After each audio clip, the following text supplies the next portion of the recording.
You know, you talk about the life, you think about the life, and sometimes it really hits you that it really is all that they or it could or should or might or be. I mean, I'm here in a hotel room downtown New Orleans after 2 good P-Funk shows, good people, good food, good weather. Got my steps in. I love this city. I haven't been outside yet today, but I got the window open and I can see how it looks outside. It has that that feeling like it's getting ready to rain, but there's clouds, but you can see through them. And it's kind of windy, but the wind is nice and soft. The breeze is nice and soft.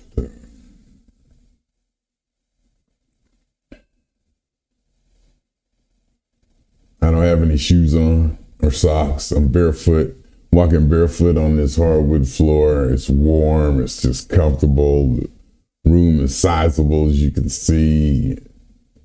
I haven't eaten yet today. I got to eat breakfast. And I'm working. I think what really wanted me to put this on is that I'm working. How about my laptop? How about 2 laptops? The laptop I'm talking to you on and my work laptop, and if you can see that, a portable monitor, and the hotel Wi-Fi ain't worth a dime. So I'm hooked up to my cell phone. Got my cell phone sitting over there by the window, I guess to give myself more bars. I got full bars 5G and set it up as a hotspot, and I've been taking calls and handling business. Gonna work 4 hours a day, save some PTO.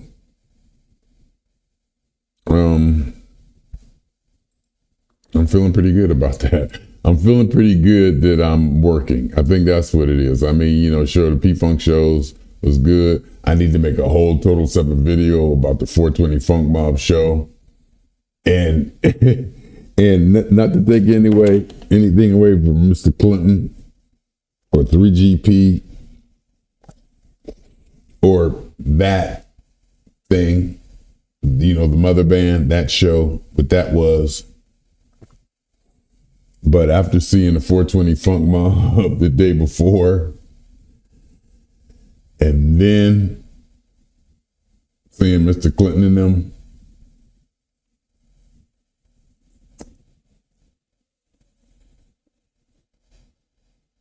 that 420 Funk Mob show, and I really, and I can still say it now, and I can say it again now, today, right now, still.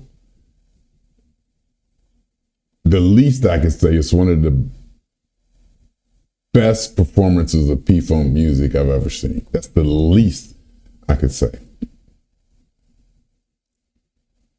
At least to say it's at least one of the best performances. Ooh, the sun is coming out.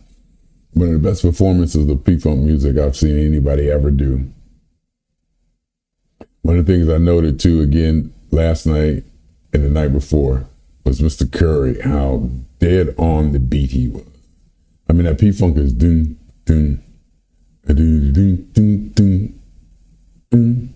And I'm listening, and I may even be hyper-focused, but any little deviation from that beat, it triggers me. My body is in tune to what it's supposed to be. And I'm listening to them, and it's like amazing to me that he ain't missing. It's like the same stroke. Now, every now and then there's a little, just a little one. Nothing to make me go. Because if something goes, because I'm Mr. Gonzalez now, not to take any away from his style of drumming, he was killing it too. But every now and then you can hear him rush a roll or something, and that I'll snap up and go, I'll look up or something, every now and then. But for the most part, and again, I'll say this again, those little collision crashes or miscues, I have no problem with it, people. That's not a bad thing in a way. That's not a bad thing. Sometimes, even when the mother band or the bands get off, even, you know, the tribute bands like LA Magus or whoever, they get off and they got to get back. I like that. Because something gets created when they get like thrown off a little and they got to scratch their way back to like locking it back in. I don't mind that at all. That's part of the, you know, so that, you know, but when it did happen, when there was a misalignment or whatever, I noticed it. But I'm listening to Mr. Curry and I'm like, God dang. I mean, just consistently. But then again, he's been playing it for 50,000 million years. He ought to be able to play it in his sleep and sing. That's another thing, be able to do it and sing. And just to hold it all down. I mean, literally hold it all down, you know. And on P-Funk, speaking of that part, you know, the solos were half of Baltimore takes a solo, and then Mr. Georgian gets his in too. That little the drum trigger, whatever pad, sequencer, whatever you want to call it, was adjusted. It was still in there, but it was adjusted. It wasn't on that weird, obnoxious. At least it was on a every now and then, and it was on a dun, dun, dun, dun, dun, dun. It was like on the right beat, or it was on a, you know, it wasn't on a uptick or some kind of off thing. I was noticing that too. I didn't notice it at first. See, I didn't notice it when it didn't happen. I only noticed it when it, you know, something was not the way I'm used to hearing it. Let me just put it that way. When something is not the way I'm used to hearing it, and I look up. And then sometimes, you know, it'll happen and I'll look around, look at the band and they're smiling or they kind of looking away and they kind of look around and they, not trying to play it off, but trying to, I mean, they've been doing it for 50, I mean, they're professionals. They've been through this before. They know, it's, to them, it's,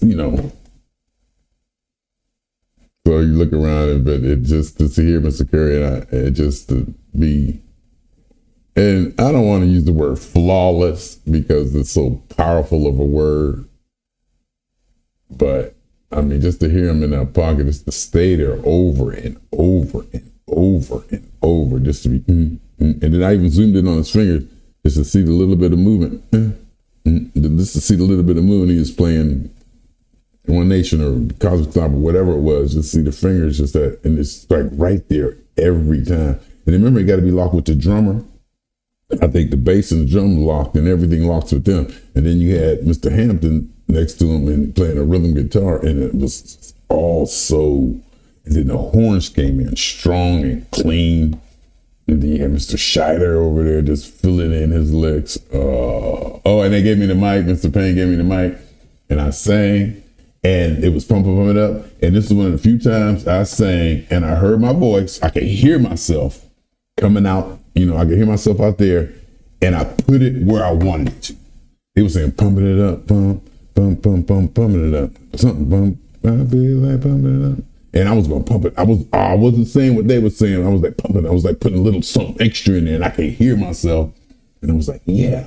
I was happy with what I heard and what I did. Because, I'm not a singer. I want to be a singer. But it takes practice. It's a skill. It's a skill set. You got to practice, and you just because you can sing doesn't mean you know how to sing. It just the ways you do it and vocalize and whatever the word it is, project or whatever, and when and how much and moving the mic and all that. But I can hear myself coming and pump, pump, and it's like pump, like an extra ad lib. And I was getting it. I was like, yeah, that's it. I can hear myself too. So that was good. That was fun. So in the end, the week last week when Mr. Fisher and Mr. Scheider did the funk night with cocaine, I was on the mic, but I really couldn't hear myself. So I just hope that I was doing okay. And of course, Mr. Thomas, the saxophone, and the guy for the Blue Velvet Wolves was there. Mr. Boyer, of course, Mr. Thomas, Mr. Payne on the phone. And in the beginning of the 427, before it even started, it was quack, quack, quack, quack. It was doing something. It was like messing around, doing something. I was like, whoa, okay, keep doing that. And there was a lot of, I don't want to say ambient or whatever. 420 now, I talk about them being all dark and funkadelic-y, and it wasn't. And it was weird. It wasn't so dark. They even did One Nation. They did One Nation. They started off with Mr. Wiggles. And that's another Mr. Curry with doom, doom, doom, doom, doom, doom. You know, I'm just hearing it, and I don't think I'm intentionally hyper focused on that bass. But if it was to just deviate or move or miss or do anything, it would trigger me. And I knew, and I don't remember being triggered on that. Because I'm standing right there. I even told him before he started, he was like right there. I said, oh, you in the front now. I was like, I can see you right there. I can see Ellie, because he was like right there, because usually in the back of his and he was like, and then he said, and then he shouted me out on the mic, Jesus, Jeff Mitchell, young side of the house. I was like, I hope somebody's recording that. He was like right there, because usually in the back, you know.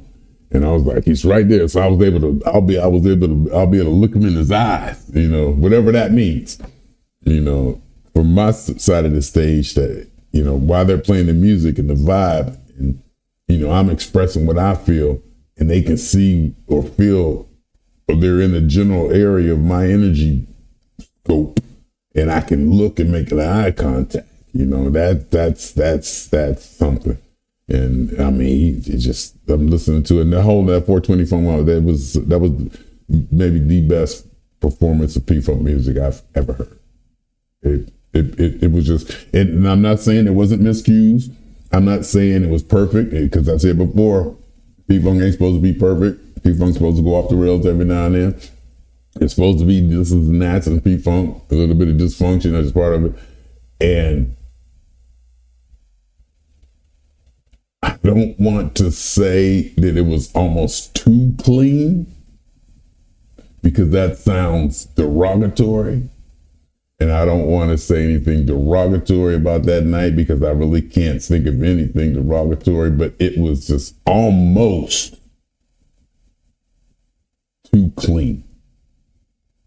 But when the 420 football played, it usually is clean, because they've been playing it, you know, it's not clean. Like, now, okay, I'll say it. Like when LA Maggots and Stanky play, it's not as clean. You can hear the, you know, but these people have been playing this music for 50, 40 years together. So you're going to have less of that. And again, when Stanky and LA Maggots and, I don't know, Close of Funk, I don't hear too many of that with them, you know. But like I said, it's not a bad thing to me. It's not a bad thing. I like to look up and look at all and go, what y'all gonna do? And then he'll look back at Barry and they'll lock it back in, you know. And because sometimes, and one time the mother band P-Funk did it, and me and Oli standing there looking at Mr. Clinton, he didn't know what to do, because it just was just going, we were just getting it, we were just doing something, and it was just, and Mr. Clinton was like, he looked at us and he went, what? We said, we didn't know where to go. We didn't know what to do. But it was good. Anyhow, you don't hear too much of that with 420, because like I said, and the stage was small. I think the stage was really small. Everybody was like packed together. So it was like very intimate. The band was just very intimate. It was like, they was really packed in. And the crowd was like right there. You know, they had to pass mics back and forth. Mr. Shad had to get the mic from Mr. Payne. He was going here, going that way, going different. Mr. Thomas sang, of course. Mr. Thomas on the sax solo. Mr. Boyer on the solos, the trumpet and solo. It was just Mr. Gonzalez had a solo. Mr. Gonzalez, Clip even put him on the spot. He was like, all right. And Mr. Payne got on the drums, and Mr. Gonzalez took the front, and he was like, well, you know, why you gonna put me like that? I was like, and we're recording too. And then they started playing something, and they started playing Undisco Kid. I was like, oh, there you go. He's the Undisco Kid. Of all, I mean, it was like, what's song you gonna do? What song you gonna do? What song you gonna do? They did the Undisco Kid, and he was the Undisco Kid. So, you know, it was kind of, and then Mr. Curry locked in on that dum, dum, dum, dum, just so, and I locked in on bass line to the point where I could just relax on it and not have any fear of it messing up. Not just relax my body, have total confidence that note is going to be where it's supposed to be. Because in some ways, if that note was to be off or miss a little bit, his bass note, it would hurt. It would hurt me. Not hurt my heart or break my heart or make me sad or nothing. It would like physically jolt me out of whatever I was in. And that hurt sometimes. But with him, I was like right there, 10 feet from his bass amp. So I'm just like, and that was the P-Funk. That was the night before, the night after. But that ding, ding, ding, ding, ding, ding. It was just like, then Mr. Bedrosian. Oh, I gotta forget about Mr. Bedrosian. Oh my God, Mr. Bedrosian playing bigger parts. He playing bigger parts. And Mr. Bedrosian saying Clockwork. I was like, in the summer, going down. I'm like, I know that song. Got people down. I'm singing it, and I don't even know what song it is. It's like clockwork. I'm like, Mr. Bedrosian would be pulling them out. Mr. Bedrosian would be pulling them out. More and more, he's starting to take on a role, just taking off. He's taking on a role that's like taking off, and it's taking it someplace. You know, he's just like not just there with them anymore. If he ever was, whatever that means, he's taking this thing someplace with his song selections that coming out of nowhere and just his vocals. And him and Mr. Thomas get together and they go vocals, and then Mr. Shadow, all three of them vocalize, be singing, ad-libbing, and working off each other. And then Mr. Payne doing his whatever that, all that, and then Mr. Curry. I mean,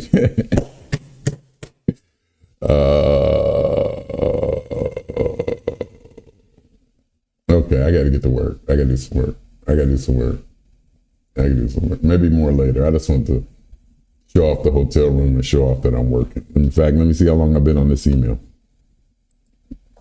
I've been on this email for 16 minutes, and that's not good. All right, I got to go. And plus, it's a duplicate. I could probably just close it.